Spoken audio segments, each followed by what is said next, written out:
Hello, I'm Alan Strandsman.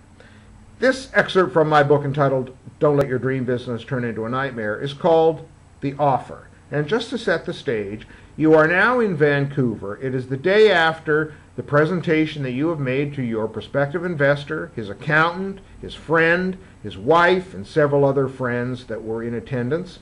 And you're now going to get together to discuss the business plan and to hear your prospective investors' response to your presentation. Now, bear in mind, when you first got into this process, started along this journey 6 months before, you had the idea that in return for your brilliant business idea, you would get 51% at least of the equity in the business, and your investor or investors would get 49% of the equity, and they would put in the money to start up the business. Well, this is how I described the meeting subsequent to your presentation in Vancouver in my book.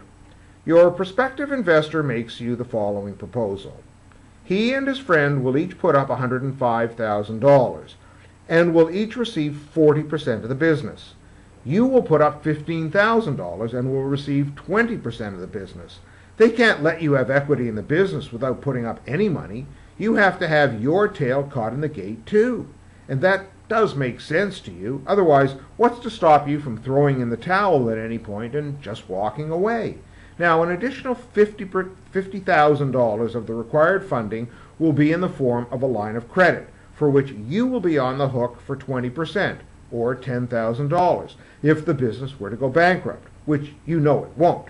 Although they have some reservations about the founding membership concept, as you do, by the way, they will accept it for now and factor in $50,000 from that source if you're able to sell the memberships.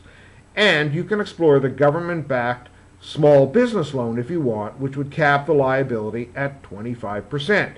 So if the business were to qualify for a $100,000 loan, the liability on it would be $25,000, of which you would be on the hook for 20% or $5,000. They're both okay with the salary identified for you in the business plan for managing the business. So for an investment of $15,000 plus $10,000 of personal liability on the line of credit and another $5,000 of liability on a small business loan, if you qualify, you can have your dream business.